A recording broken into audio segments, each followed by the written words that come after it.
In the case of nuclear or radiological fallout, people living around potential targets such as military bases and chemical plants may be advised to evacuate.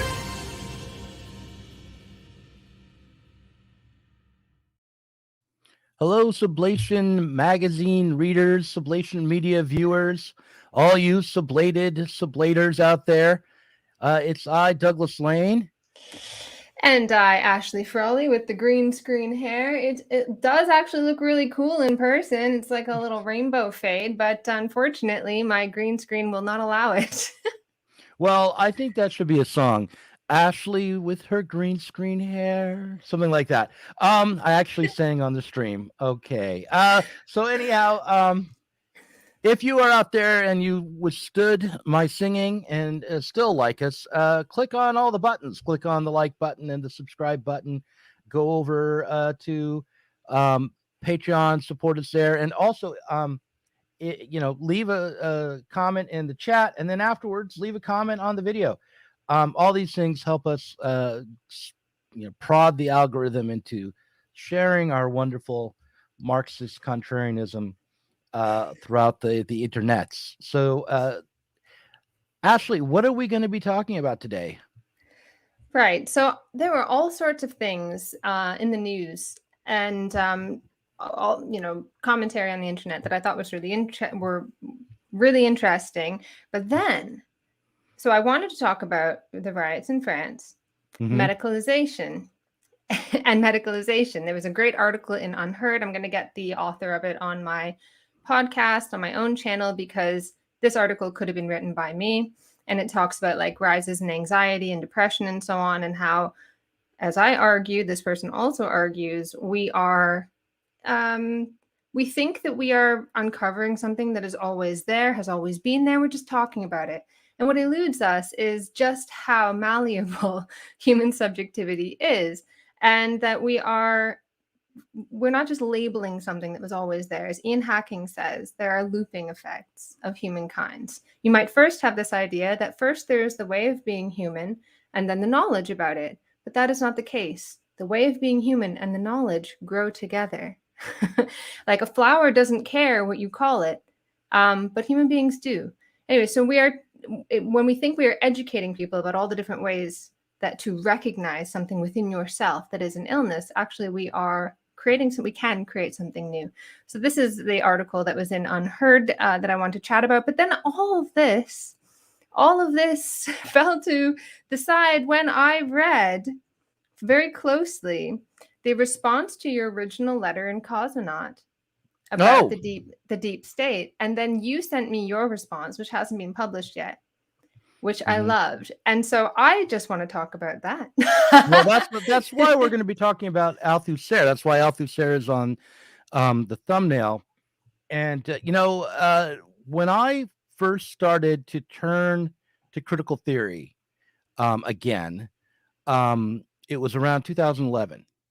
And I had been podcasting for a while, interviewing a kind of an eclectic group of different kinds of freaks and geeks, and realized that, I came across a YouTube video where someone was talking about Althusser, and it actually inspired me to kind of return to critical theory because I was interested in what he had been saying. And I started writing for a blog called Thought Catalog around that same time. And I wrote a piece called 5 Steps for Understanding Althusser's Concept of Ideology Without Going Insane. This is 2011. Then I kind of worked my way through Althusser, and I talked to Derek Varn about Althusser a few times, and I decided that Althusser's rejection of Hegel, and seemingly along with it the concept of value from the critique of political economy, from Capital and other works by Marx, led him astray, and that his concept of ideology was fundamentally idealist. And having given it a label, I felt like I could move on. But then today, I write this piece just trying to alert the left, intervene on the left, and say, listen, we have to break from the Democratic Party. We have to take note of the ways in which the deep state and the current administration and the Democratic Party has been manipulating us and limiting our horizons um, and increasing the kind of authoritarian powers of the state, expanding upon and continuing the war on terror into a war on the populace. And what I received back was a critique from an Althusserian who tossed all of my points aside. Kind of snarkily called me. What did he say? What was the headline was something like I don't remember what the name of the letter was, but I remember I was accused of working on the surface, just on the level of the news cycle, and being as caught up in the spectacle as the shallow state. That's the what shallow it is. state, right? and so I've kind of been returning to Althusser and realizing that my original critique of Althusser, while probably broadly correct, was shallow, didn't go deep enough. And so I'm going to be trying to work on maybe a series of Critical Cuts videos on Althusser in the weeks to come. But I thought we'd discuss them a little bit today, and also in the context of my response or this back and forth at Cosmonaut, which I hope they'll publish my response to him. But what did you think of the initial back and forth, my initial letter to Cosmonaut, and then the Althusserian response, Ashley? Well, we talked about your original letter before, so let's go into detail on how do you say his name? Villarreal? Yeah, that's good. It's Nick, isn't his name Nicholas? Yeah, I'm not sure. I just kept writing Villarreal says this. Villarreal says this. Yeah. And I did actually look a little bit into some of the different arguments that this person has made in Cosmonaut and just generally. And about 2 years ago, he argued that it makes more sense to side with the big bourgeoisie and monopoly capital than it does to follow the populist path of siding with the petty bourgeoisie. And I thought that was kind of interesting, that I wonder if there's a kind of a reflection there of something going on the left more generally, in thinking that, I don't know if it was like, and perhaps this person is making an accelerationist kind of argument, that by sort of accelerating the processes involved with monopoly capital and the destruction of small capitals, it's easier to kind of take control, that kind of thing. I'm not sure if that's the argument they were making, but it's interesting in that it's a common enough argument, common enough tendency to kind of see big capital as something like an ally. Maybe not consciously. So on the one hand, it could be that, and perhaps the commenters after watching this video or now in the live chat can tell me what it is, if it's one of these two things. On the one hand, it could be that there is a sense of allyship there that is conscious, that large corporations have been receptive to some of these sort of liberal left's claims about identity and identity politics and certain restrictions on free speech. So when they lobby, a particular employer to fire somebody for saying something, the employer tends to be responsive. And perhaps this produces a sense of allyship. I don't know. On the other hand, it could be a kind of, as I said, an accelerationist kind of impulse, or the idea that they're big enough not to kind of care, or shoot, I forgot what my second argument was, but I'm not sure if it's I've lost my train of thought. And this is usually why I've got a damn pen with me. It seems to me the really obvious thing is that there's a commitment from Nicholas Villarreal to just remain within the fold and continue to tail the Democrats, despite claims to the contrary. That can I say what my second argument was? Mm-hmm. Sorry. Okay. Yeah. It's that, and this, you see this sort of explicitly made. We know what their motives are. We know that they are evil, that they are bent toward profit making, and so they will do what they will. There's no point in critiquing them. And if we can use that profit motive for our own interest, that is by threatening them with risks to reputation, then we should do that. So what is it? Is the big bourgeoisie, is monopoly capital an ally? Or is it that, oh, well, they're evil? You know, you see this made in debates about, this argument made about in debates about free speech all the time, which is, oh, well, that's just what capitalism does. That's just what capitalism is all about. And, you know, they own the platform. They can do what they want. Right. So, you know, there's no point in critiquing them. Of course, this is all revealed as an illusion as soon as the platforms or capital does something that, you know, they'll say that, oh, well, they can do whatever they want because they don't mind what they're doing. But as soon as they do mind, they start going, you know, they start becoming John Stuart Mill. So when they care, you know, when they care, they become John Stuart Mill. When they don't care, they become Ayn Rand. You know, oh, they're successful and they've got this great platform, so they can just do what they want with it to continue making it a great platform. So, anyways, what have the viewers thought? Well, okay. Well, okay. I want to respond to this kind of, to their claim, to your claim that what they're saying is that they're aligned with big capital and they're all for the freedom of big capital until the capitalists do something they don't like, and then they're for censorship, or when the capitalists censor people they do like, in which case they're for free speech. That's basically how I think it goes across the political spectrum right now, whether it's right-wing Republicans or liberal Democrats. But what was in this initial letter back to me that I think is worth noting is that the erasure of the distinction between state power and civil society, or the power of business corporations. This distinction is erased through Althusser, because Althusser conceives of ideology as being a state apparatus. So these ideological state apparatuses. So that means the schools, whether they're private or public, the newspapers, whether they're publicly run through the state or privately owned. All of these ideological institutions within civil society or the state are set up to reproduce capitalism, basically. So when you are considering education, you should always keep in mind that its true aim is to reproduce the conditions that set workers back in the factory to be exploited, basically.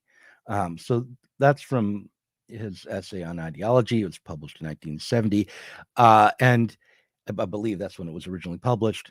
And the on the one hand, that's Althusser is obviously correct that, if the culture and ideologies within a society don't set up the terms of reproduction of society, that is, don't keep the material production and reproduction of its own conditions going, then that society will collapse. So obviously nothing within civil society can just, by definition, there can be no part of the culture that is able to thoroughly disrupt the reproduction of society. And as long as, and you can, unless society falls apart, in which case then there was something within the culture that could do that.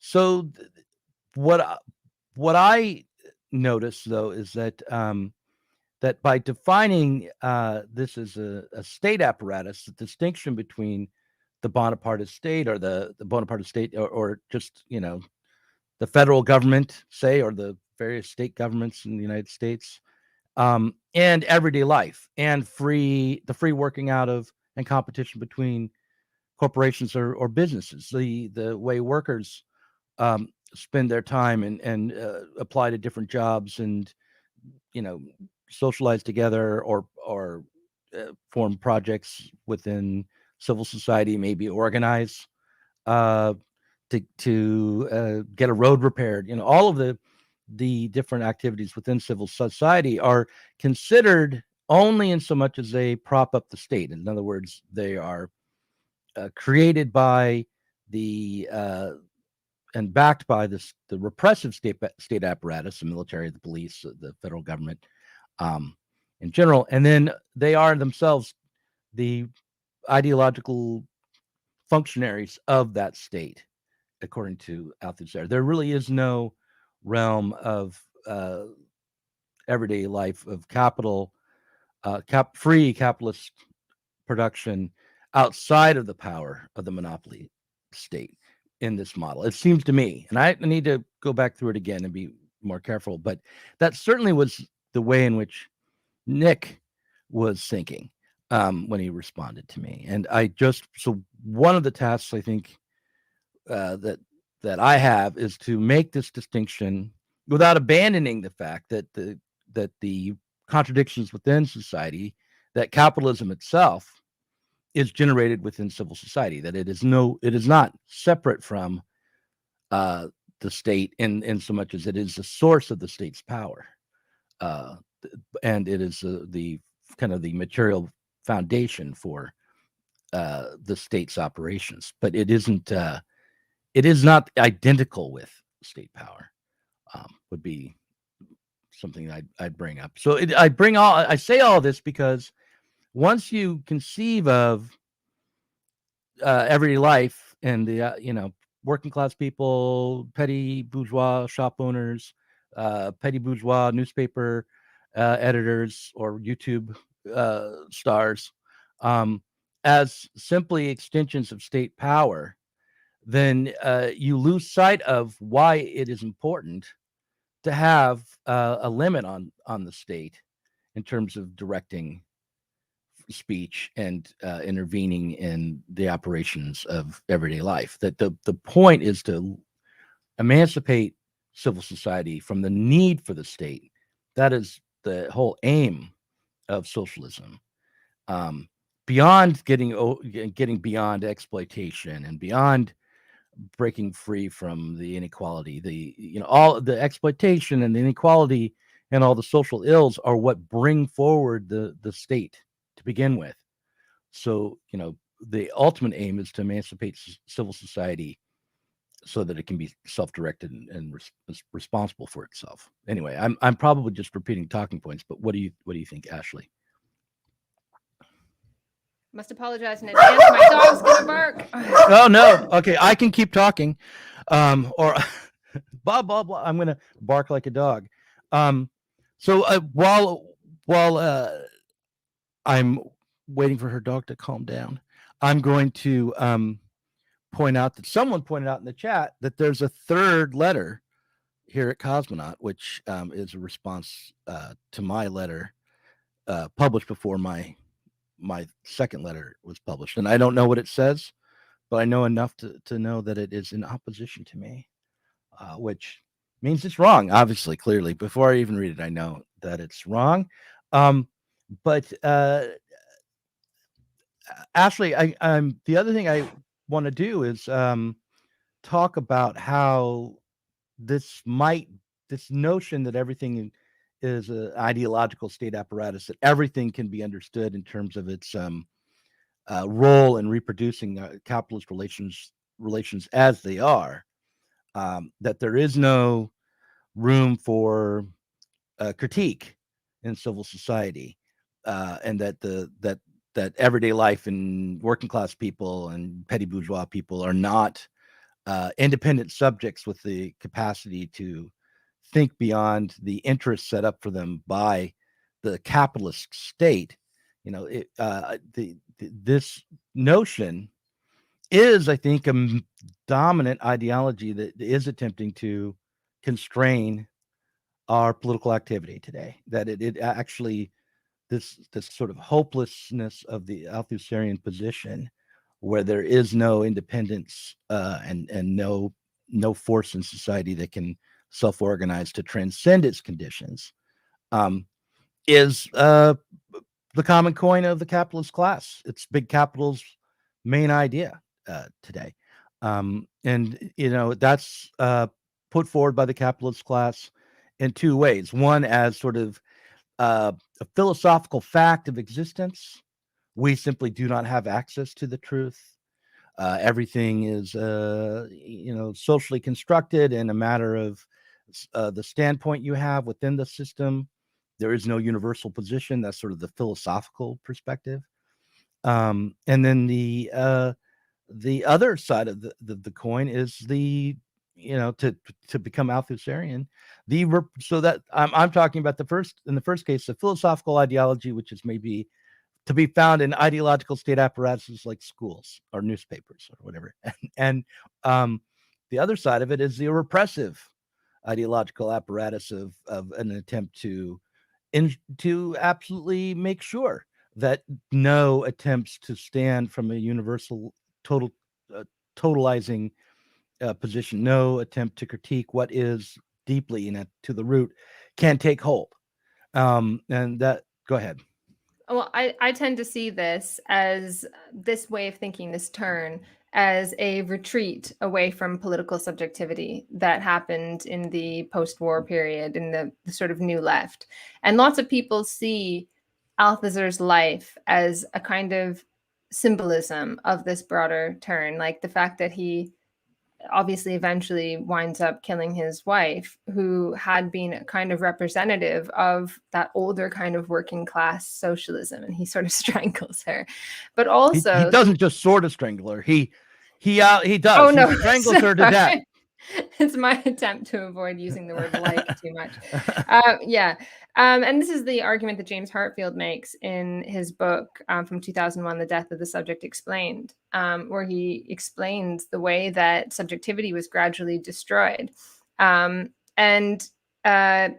his subsequent plea of insanity after killing his wife is the ultimate sort of evasion of responsibility, the evacuation of subjective agency from his life.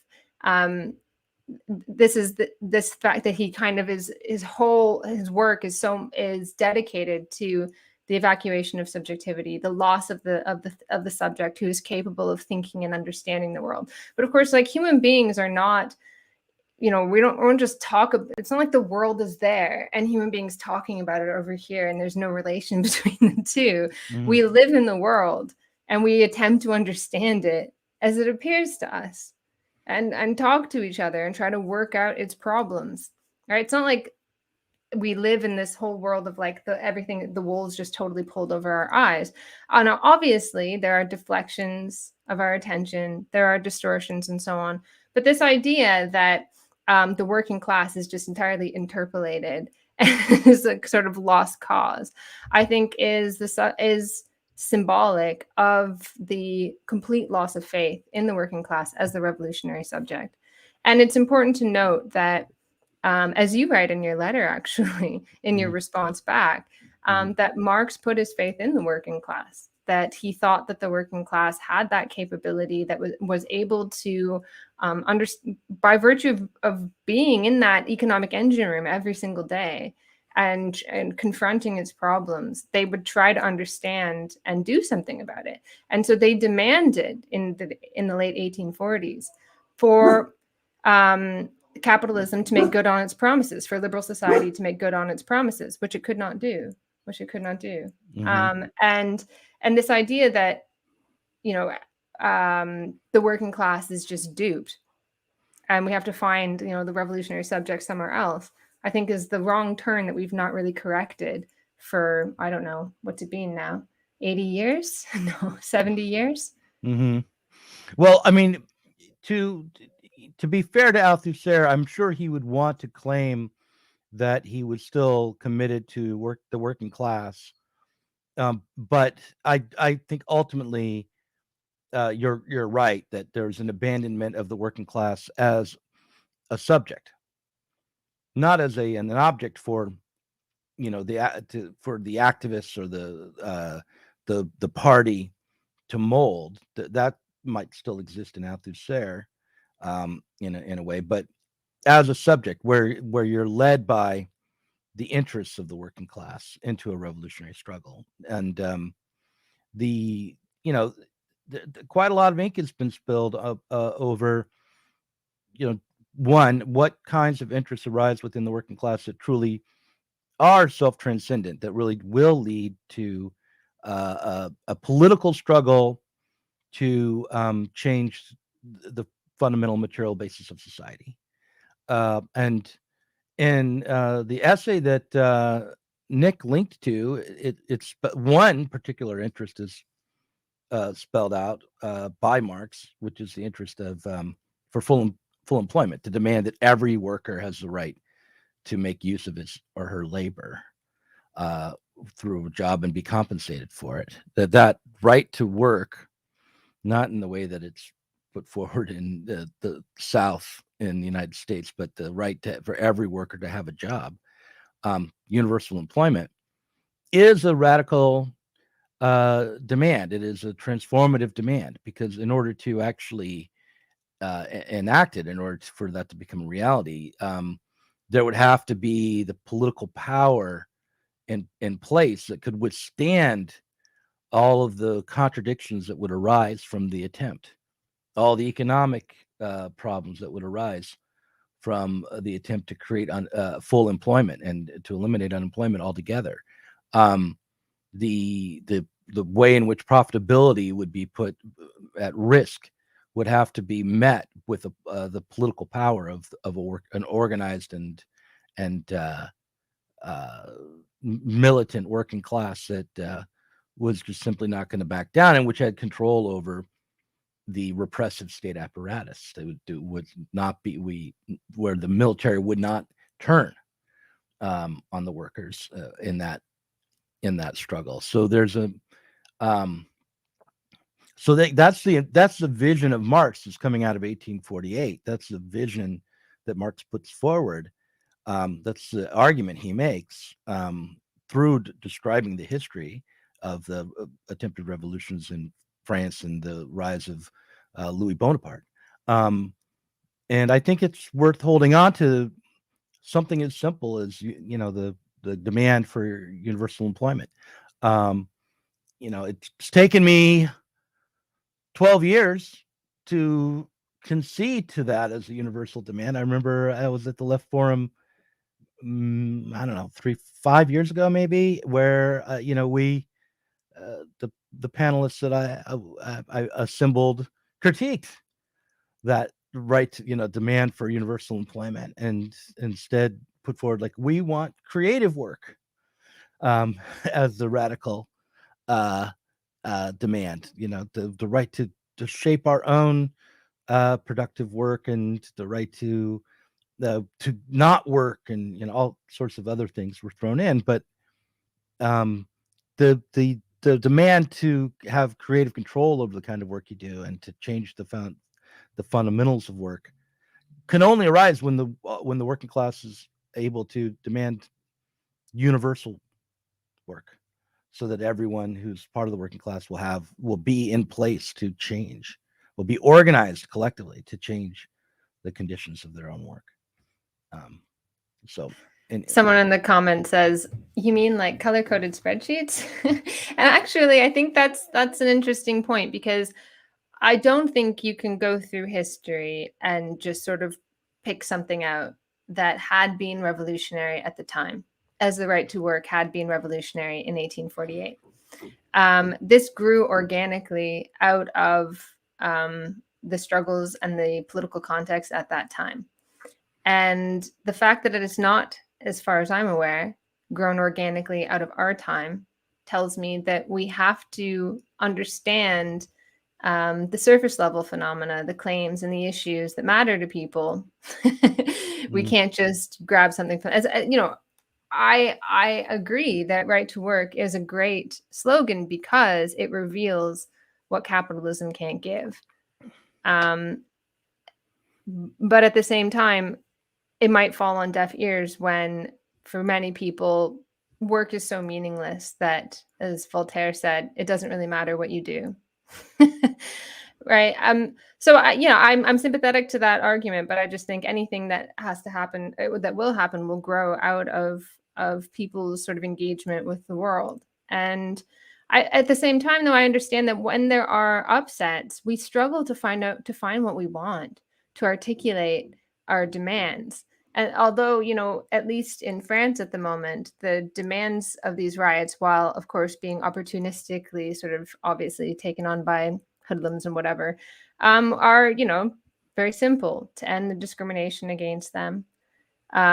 This is an expression of the ghettoization of immigrants, of a failure of attempts to say, like, the only possibility of becoming French is to forget everything else that you were. All of these sorts of, is obviously a very complex kind of situation, but generally, we do seem to find it difficult to articulate what we want and how to move forward.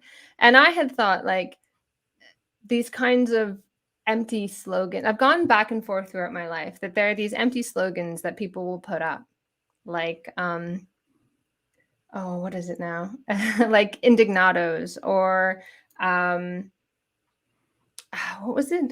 Aganaktis meni in Greece. This kind of like expressions of frustration. I didn't like these slogans, right? It was just like frustrated. You come into the square and you're just there because you're frustrated.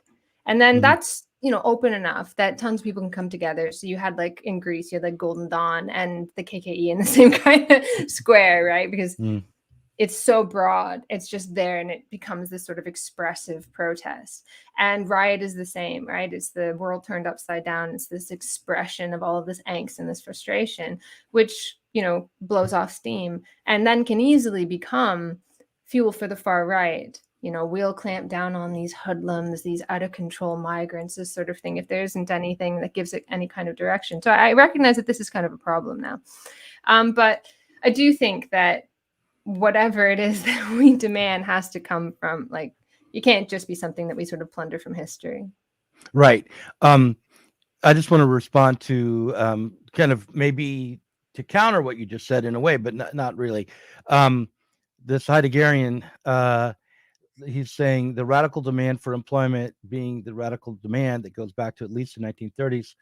So, in fact, it goes back to the 19th century. It goes back to 1848. It goes back to the very beginning of the struggle in Europe that took hold of all of Europe for republicanism, for a bourgeois society, as opposed to one run through monarchical religious absolutism. To put it broadly. So this is a radical demand that emerges quite naturally from the creation of bourgeois culture and capitalism. And Kushluk makes a good point here, that it's not organically growing out of the where is it now? Yep. On the left, but on the right, that is, Trump will make jobs. Yeah. And I just spoke with Simon Winlow and Steve Hall over on my channel. You can go check it out. And that was one of the points that they made as well, that work and pride in your work. And of course, you don't need to go to them. You can go all the way back to Marx. But that these will become bigger and more important issues as time goes on. That first of all, we do need work. We do need people who can work, who want to build things. We've got like crumbling infrastructure and so on. And that's not the problem of not having hands that want to work. The problem is no incentive to invest. But this is a valuable thing. This is a force that is good for humanity. And it is what makes us human, our ability to work on the world. And in so doing, to work on ourselves, to change ourselves, to change who we are as human beings. It's fundamental to what we are as human subjects.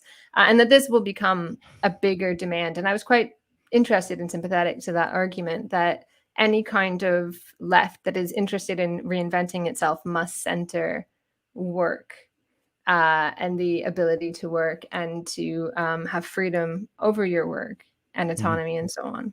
That these will be more and more important. Yeah, I totally agree. And on that, we've been talking kind of on this theoretical level. We started with Althusser, talked about the letters in Cosmonaut, which of course I'm passionately interested in because I must win.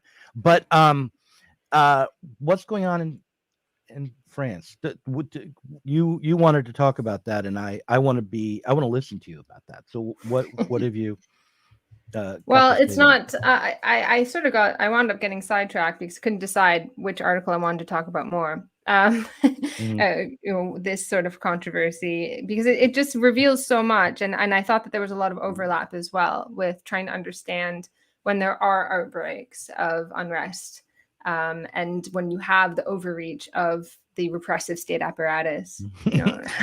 We can drop the Althusserian speak, but yeah, when you I have thought it was when a the good. I thought it was a good segue. it's good, but when the state overreaches, and when Macron becomes a dictator, uh, then you have this kind of reaction. Is what? Well, no, I mean the thing is that obviously policymakers now especially, but for many years, are all about PR, and Macron is skilled in this in the same way that Justin Trudeau is skilled in this. We have to come back to this letter though, because there's like so much that is relevant to what I'm talking about here. Okay, yeah, well, we can But we we will. can. So I'll go through this and we'll see if there are overlaps. Okay. So Justin Trudeau is also good at this, where he will say one thing publicly. They're very savvy on the PR, obviously, and on Twitter and so on. So Justin Trudeau, years ago, when there was this whole thing, Trump was like, close the borders and all this stupid shit. Trudeau tweets like, refugees are always welcome in Canada. And of course, everyone's like, oh, we love you, Trudeau. But this is in spite of the fact that Canadian immigration policy has been hostile to refugees and has put in policies in place that has made it more and more difficult for migrants to get into Canada. So if you get refused in a certain number of countries, you can't apply. They set up all these sort of hoops. But as long as he says the right things in public and signals the right sort of attitude, he gets a free pass. He gets to do whatever he wants. And this is a similar thing with Macron. Macron loves to sort of criticize Eastern Europe and talk about European values and all of this crap, but then and democracy and rule of law, when it comes to his own country, he's free to kind of override all of these things because he says the right stuff. And so so it all erupted with the murder of a 17-year-old boy who had been, it seems, I'm not sure if it's been confirmed, but most likely was driving a stolen car and didn't have a license. And of course, people who can't think we're shit will immediately say, oh, well, he wasn't innocent, because we're like fucking melodrama. That means that that means, of course, you deserve to be shot on sight. Yeah, the death penalty is the one penalty there is for breaking any and every law. If you're jaywalking, Exactly. Yeah. Well, this person did do something wrong. Oh, yes, I forgot the penalty for that is getting shot in the chest. Yeah. Yes, right. Anyways, so Macron made some statements after this in support of the immigrant community. And so there was sort of like, it seemed to be a strong state response condemning the actions of the two police officers that were involved. So the police officer, one of them said, if you don't stop, I'll shoot you in the head. And then the boy, it looks like, lifted his foot off of the brake and went forward. And the other police officer said, shoot, and shot him. And anyways, the officer has been charged with involuntary manslaughter, which is, I suppose, more than could be said for what usually happens in the United States and so on, where they're like, oh, or in the UK, oh, I lost my body cam footage, and and as long as nobody saw anything, it's all good. But anyways, however, all that said, all of these nice words and so on, and apparently sympathetic actions, do not hide the fact that part of the reason why this happened is that a few years ago, France passed laws allowing for the use of deadly force for people who fail to comply. And that led to a record number of police shootings since that particular law was passed. Mm-hmm. And so while they can say sort of, as long as they've got this nice smiling face and they all seem to be quite liberal and they swear that they care about LGBT values and rights and so on, they can do whatever they want. And few people notice. But luckily, French people are quite good at not letting their state get away with this shit. And I don't want to be, so they you know, don't take it, and they're rioting and so on, and burning cars. And this happened. A similar thing happened in 2005 when Jacques Chirac was head of the French state. When two immigrant children were running from young people were running from the police and were electrocuted, and this led to riots and the declaration of a state of emergency. Now the issue is that as there's an article on the front page of Unheard today that makes this argument, which I'm mostly in agreement with, which is that France has a long history, obviously, of barricades, right? Barricade building and so on, which was to keep those repressive state apparatus out of particular neighborhoods, all of the sources of law and order and so on. And the modern equivalent, you could say, is the burning of cars. And in fact, where I live in Swansea, it was just last year, there was a similar kind of incident happened, and there was some rioting, and they burned some cars just down the street from me. Like literally, I was like, "Oh shit!" Looking at my window, you can see the smoke. There's cop cars all lined up my street. I live in a really nice area, as you can tell. But I fit right in there. Like, I don't even know what I would do in a petty bourgeois area. I'm getting assaulted, and I'm like, yeah, that's my life. That's pretty much. Anyways, so this whole thing happened, but the thing about the burning cars is that they're not barricades. They're not it's not the French Revolution. The cars that are being burned are the local people's cars, and the message that is being sent, while loud and clear, the demands are fairly clear, to end this sort of the targeting of immigrant groups and of Black people and so on in France. They then get sort of taken over by this sort of opportunistic kind of looting. And the issue is that we have not been able to, for a very, very long time, give any kind of direction or hope beyond like platitudes for that kind of frustration. And so these sorts of things, which can make the state afraid of its citizens, which I think it should be afraid of its citizens, becomes a kind of reason for repression. Too easy a reason for repression. Too easy an excuse for repression. At least if you're going to get a government crackdown, repression, and the rise of the far right, you want it to be an index of a failed revolution, as Walter Benjamin said, not sort of aimless rioting. And I'm not criticizing. I don't want to criticize these people because they're doing, they're expressing their frustration. That is it's a righteous frustration, but that's not going to, obviously it's not enough, and it's not something anybody really knows how to give direction to, at least us, and the left, whatever that is. I don't know.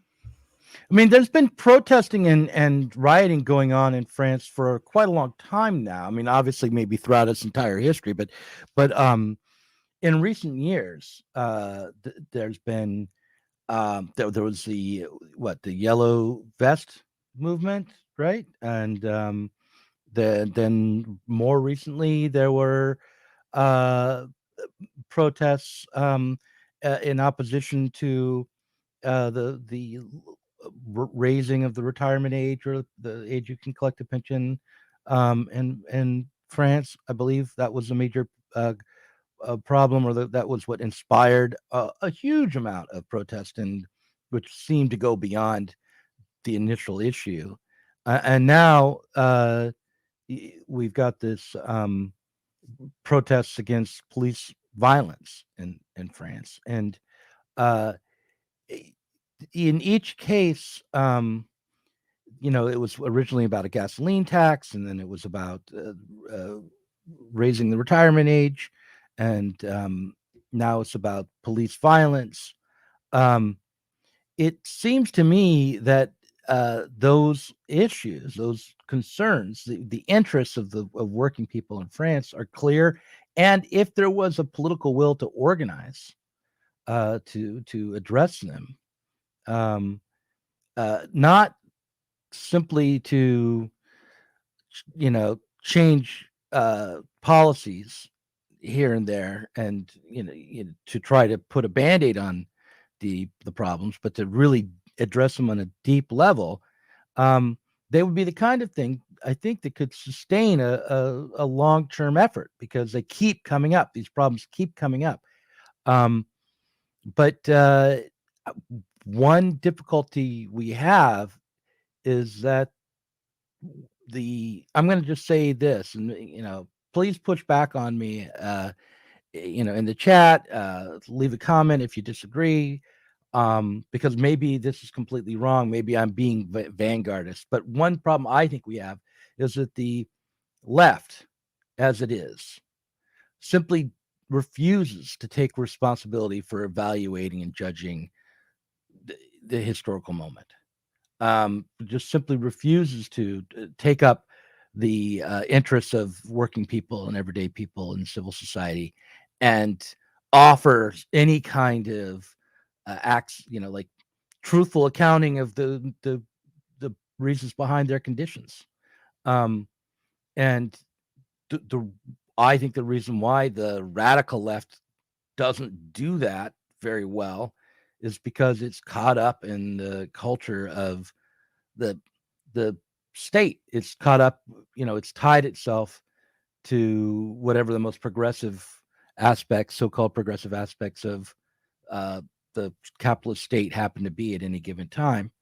And it is not in the interest of the capitalist state for clear thinking to occur, and for a pursuit of the truth to emerge. And I want to segue into my Ryan Grimm interview, which was all about the origin of the COVID virus, and which I put out simply as an act where I was like, okay, here's all the best evidence that I'm aware of as to what the origin of COVID might be. I'm interviewing the journalist who I think I can have access to, and who I think has assembled the most compelling story based on the evidence that's really out there. And here is a response I got in the comment section, and I don't know how representative this is of the people watching the channel, but it is certainly representative of a certain way of thinking.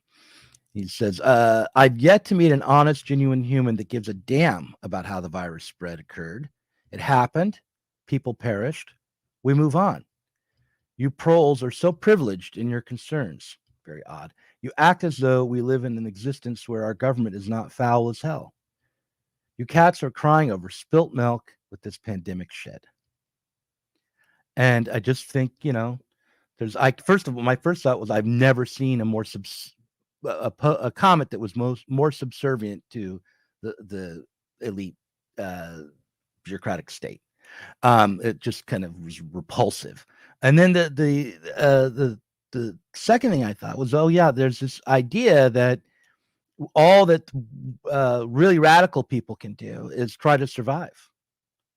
And if you take a step back and try to understand, so that you can actually act politically in your own interests, you're not radical because you're not suffering enough or something. You're not authentic. You're not a real human being because you actually try to think about what the truth might be about any given issue. But in particular, COVID, I mean, that was an issue that was universal, that affected the entire globe. Millions and millions of people died. Don't we want to know why? Don't we want to know where it came from? Don't we want to make sure it doesn't happen again? So. Yeah, and this is the thing, is that I suspect that the reason is because they quite liked lockdowns, and they interpreted it, as many people did, and I think the jury's kind of out on this. They thought that it was sticking it to capital. I mean, look, personally, I enjoyed lockdowns because it confirmed my lifestyle. I was already a shut-in for the most part. Like, now everyone has to be a shut-in like me. But then I realized, okay, that's not good. That's not, really a universal position. That's a very Doug position. Yeah, and the also people maybe who are I need to rethink my whole life. Yeah, so people living in high-rise flats in London with fucking like mold all over the ceilings and water dripping down everywhere. They probably didn't like that. No, they didn't love the lockdown. No. The people living in one-room bed sits without air conditioning, they probably didn't like that. But who cares? Because and I see this all the time. Like people who don't. I'm looking up at the like, mold on my ceiling right now. we were all just baking bread, and it was don't lie, it was a great time. I was like, who the yeah, because you have a yard and shit. Like who is that? Yeah, it was great. You were like suntanning on your balcony, but for most people. No, it was a pretty shite time, or for anybody who was poor, and also life just went on for people who were delivering food and that kind of thing. But I suspect that they quite liked it. They thought that it was. I think there was a punitive element to it. It was you lock people up for the mistakes that they made in electing officials who didn't contain the virus correctly. Trump. I think yeah, Trump. yeah. So it was a punitive response. They thought that it was an attack on capital, that it was going to destroy or hurt capital in some way. And so they don't care. They don't want to know about it. And this kind of closes off a huge range of questions, as you said, just on a basic level. You don't have to be like a socialist or, interested in political economy or anything like that. You might want to know if governments are evading ethical and safety restrictions in order to do work on live viruses in ways that are risky in other countries. We might want to know if they're doing that so that perhaps they do not do that again. You might want to know, you might want to entertain the idea, regardless of how believable I think it is, but perhaps one might want to entertain the idea that there was an intentional lab leak, that lockdowns might have been. Oh, I don't know if it's problems on my end or yours, but I couldn't hear you for a second. When you said there's an intentional lab leak, suddenly you cut out. No. Oh, shit. I got our channel knocked off the internet now. No. I said, regardless of how ridiculous I think it is. Okay. And then, by the way, I don't think that there was an intentional lab leak. I think the first thing that I said was the most likely thing, that they were doing risky research and they were evading. I think that's, if there was a lab leak, that's probably what happened. I have not seen any evidence to indicate that it was an intentional lab leak, but no, of course not. A good amount of evidence that it was a lab leak, and there's some evidence that it was a leak of coronavirus that had been part of a effort to weaponize the virus and to do through gain of function research. There's evidence in that pointing in that direction. Not conclusive evidence. I was only using that as an example, and that you may want to entertain that idea as part of a debate, figuring out what exactly happened here, and also it's correctly identifying the effect that the outbreak had on capital. Was it negative? Was it positive? For whom was it negative? For whom was it positive? Was it weaponized, i.e. after the fact? Was the outbreak weaponized against particular groups? It almost certainly was. Like shop owners, this kind of thing. All these questions need to be answered, and it matters getting it right, what happened. But the idea that it just, who gives a shit? And the response to your article that we just shouldn't be partisans on these issues. And I suspect the answer is because the author thinks that these issues are owned by the right. So they've taken ownership of this issue, so we shouldn't have a say. It's just theirs. It doesn't matter. Just let them have it. I mean, look, in that article, in the letter responding to me where he says we shouldn't be partisan on these issues, he goes on to say that, of course, we should celebrate, as Marx would, the defeat of Donald Trump by the deep state. I mean, that's not, I'm kind of paraphrasing, but that is a partisan position, and that is putting the interest of the Democratic Party over the interest of the universal, position within society, which would be the working class itself, because it is not in the interest of the working class for the security apparatus to extend its power and to overturn the constitutional limits that are in place to restrain its power. If we the working class is going to organize politically. It is going to be better for it. It have the better conditions for that organizing effort to create a political movement and political party and political power within the working class will be, within the context of a state that's restrained, that hasn't declared a kind of perpetual state of emergency, moving from, the attacks of September 11th to the election of Donald Trump as equal emergencies, which require the overturning of norms and laws. A state that's not empowered, for example, to shoot you if you don't comply. I mean, you can yeah, exactly. States are evil anyway. They can just shoot us if we don't comply. Yeah, right. I mean, what do you expect? They always do that. Why are you complaining? I mean, this isn't new. Why are you complaining that this kid was shot in the head? What's new about that? What's interesting about that? Actually. No, okay, all right. But didn't the guy say you could? I'm going to shoot you in the head. He said he's going to shoot him in the head. Yeah. What's the problem? Of course, the police are going to be empowered to shoot you in the head if you don't have a license when you're driving a car. Yeah, and yesterday's news. Why are you so mad? We shouldn't be interested in the news cycle. And even if you do have a license and they just targeted you for political reasons, the state's always been corrupt. Nothing new there. Why are you complaining? So certainly don't need to drag that out into the light of day and make it a point of political protestation and contestation. No, just accept it. Accept that these are our conditions and try to survive. That's the most radical thing you can do. That's what real authentic humans do. So anyway, sorry. Live out your authentic self. That's what you need to be able to live out your authentic self. That's all that we can really do.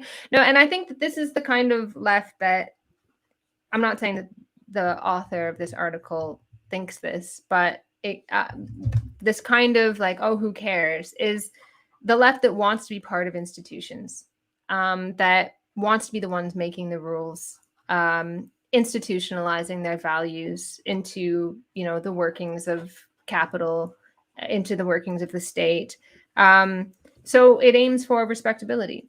And these kinds of issues are not respectable, right? Like, it's got that kind of kookiness to it. Like, oh, are you anti-vaccine then? Right? So you can't sort of question or raise questions about, for instance, my damn dog. Well, you can't raise. The dog's just shaking, not barking. So I accept that completely. You're so annoying. Anyways, you can't ask questions about Pfizer's profiteering in relation to vaccine mandates. No, because these things are tainted. They're associated with the great unwashed. And so we shouldn't become partisans of these issues because, that's something that concerns the deplorables. And we are respectable, right? And so we shouldn't even touch these kinds of issues because they're already owned by the right. They have that tinge of, we can't sort of, anything that they care about, we don't care about. We define ourselves as just not those awful people. The Tucker, these Fox News types, anything that they care about, we shouldn't say anything about. And so you just sort of abdicate responsibility and cede all of these issues to the right as the domain of the right. And what are we concerned about? Identity? Well, it depends on the week. We're concerned about whatever our betters, tell us to be concerned about, for the most part. I mean, look, a few years ago, we were concerned about the police violence and protecting Black people from police violence in America. And maybe that will come back. I don't know if we'll get to a point where that's considered a right-wing concern. But it's possible to oppose the police violence could very well become right-wing in a few years, if things keep going in the direction they're going now.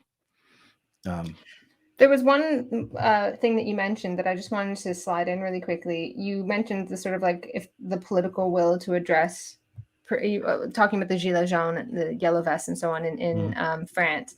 And the interesting thing about that movement is that, the political will on the part of, like, I don't know, institutional left or whatever, they will support things that they can recognize, right? So what has become the sort of cliched left-wing kind of position? I don't know, climate change. We should do something about climate change. Yeah. These sorts of things. And the trouble with the yellow vests is that they weren't recognizable in that way, because all of that, tackling climate change, that was very much a bourgeois issue. The people who lived in the rich people who lived in the Parisian cities didn't give a shit about the cost of fuel. Probably they benefited from it because they didn't have to commute enormous distances every day. But those people did. And when the cost of fuel went up, they really saw their livelihoods screwed. But who cares, right? Because what's the cost of fuel in somebody's livelihood and living situation and standard of living when it comes to the death of the planet? And so it's not only that there's this sense that there's just no support behind these things and this difficulty in understanding them. Also, you can kind of tell just how scared people in power were by how much they ruthlessly attacked them as racists, as far right. They were just absolutely tarnished. And same thing with the truckers, right? It was like, you racist, they just came at them with everything that they had.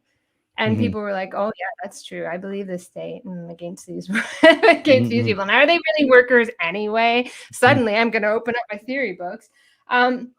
Because they didn't know where to put. They owned their own cars and drove around picking people up, and taking them. No, wait, that's an Uber driver.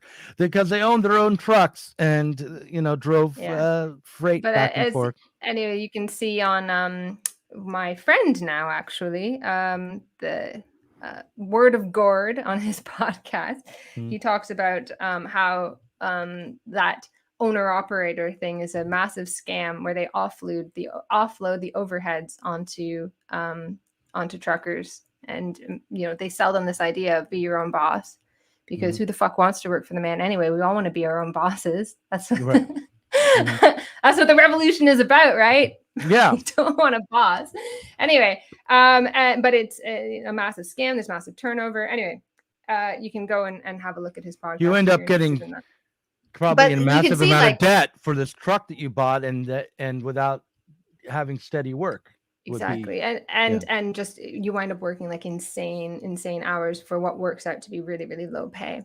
Anyways, and you can see like the difference between something that is a short-lived protest that is going to blow off steam and the response to that versus the truckers and the yellow vests. So Macron's like, oh, this is terrible. How dare they, blah, blah, blah. And he affirms it. When it came to the yellow vests and the truckers, it was an all-out offensive.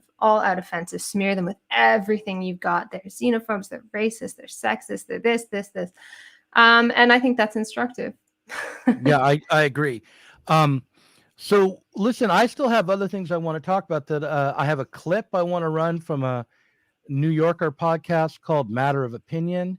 I want to talk about a little bit the attempted coup by the Wagner Group in Russia. I don't have much to say, but a little bit. I want to talk about Alex Hotez and his refusal to go on Joe Rogan. And also, I was recently interviewed for the Spar and Brawl podcast, and I was asked about Jeffrey Epstein. So these are some of the things that we could talk about in the Parrot Room and the Patreon. I'm sure you have other things on your list. You told me you had a whole list. I did. I've got an art. I wanted to talk about how we've all sort of decided that our suffering needs to be labeled. Not all of us, no. I would say teenage girls have decided that their suffering needs to be labeled and medicalized and so on. And I tell you what, if there's a real impediment to the left, there's a real problem for people, working class people, it's teenage girls. They're the problem. Okay. No. It's an openness to this kind of reframing of one's suffering. And I'm just going in there and saying, reconsider. If you are considering this kind of medicalization of your suffering, there's different ways to suffer. Yeah, that's okay. That's a good idea. So you're not criticizing them as a problem. You're saying they're being led astray by the. Well, there's not really anybody else to give them an alternative way of understanding things. So here I am fellow humans to tell you another way of understanding your suffering. So join us in the parrot room. Yeah, join us in the parrot room, and I'll run the. Oh, and I want to say one last thing. Last week after the Sublation Magazine show, one of the commenters said, "Doug, I hate the intro with its phony news swirl of music and the dead mall and all of that. Do something else." And I said, "I'll work on it." But what I created was I didn't like, so I haven't replaced it yet. But I am thinking about replacing the Sublation Magazine intro. If you have ideas for the kind of music and imagery that you'd like to see at the beginning of every Sublation Magazine stream, leave it in the comments. See how I'm professionalizing. Leave a comment. It will help in with the algorithm and the burst and the pushing and the thing. All right. Hit that bell. Leave a comment. In the case of nuclear or radiological fallout, people living around potential